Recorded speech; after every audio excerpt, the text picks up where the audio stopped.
When two people interact, their brain activity becomes synchronized. This phenomenon, known as brain-to-brain coupling, has intrigued scientists for years. Until now, it was unclear whether this synchronization was due to linguistic information or other factors like body language or tone of voice. Recent research sheds light on this mystery. Researchers from Princeton University have discovered that brain-to-brain coupling during conversation can be modeled by considering the words used and the context in which they are spoken. We can see linguistic content emerge word by word in the speaker's brain before they actually articulate what they're trying to say. And the same linguistic content rapidly reemerges in the listener's brain after they hear it, said Zada, a neuroscientist and first author of the study.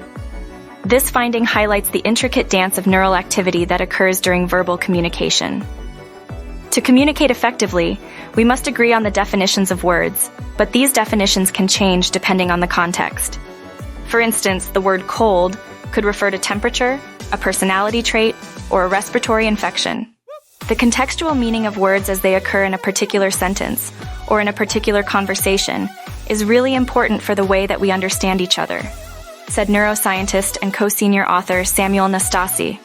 The researchers aim to quantify the importance of context in aligning brain activity between speaker and listener. To explore this, the team collected brain activity data and conversation transcripts from pairs of epilepsy patients during natural conversations. These patients were undergoing intracranial monitoring using electrocorticography at the New York University School of Medicine Comprehensive Epilepsy Center. Electrocorticography records extremely high-resolution brain activity because electrodes are placed directly on the brain's surface. The researchers then used the large language model GPT-2 to extract the context surrounding each word used in the conversations. This information was used to train a model to predict how brain activity changes as information flows from speaker to listener. The researchers observed brain activity associated with the context-specific meaning of words in both the speaker's and listener's brains. They found that word-specific brain activity peaked in the speaker's brain around 250 milliseconds before they spoke each word.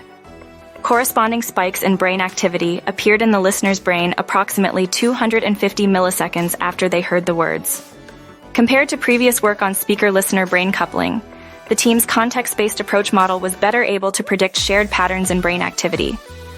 This shows just how important context is, because it best explains the brain data, said Zada. Large language models like GPT-2 take various elements of linguistics, such as syntax and semantics, and represent them in a single high-dimensional vector.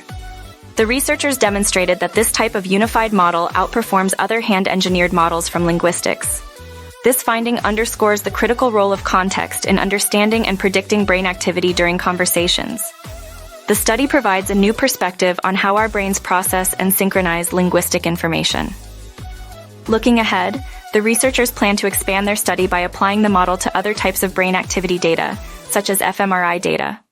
This will help investigate how parts of the brain not accessible with electrocorticography operate during conversations. There's a lot of exciting future work to be done looking at how different brain areas coordinate with each other at different timescales and with different kinds of content, said Nastase. This groundbreaking research was supported by the National Institutes of Health,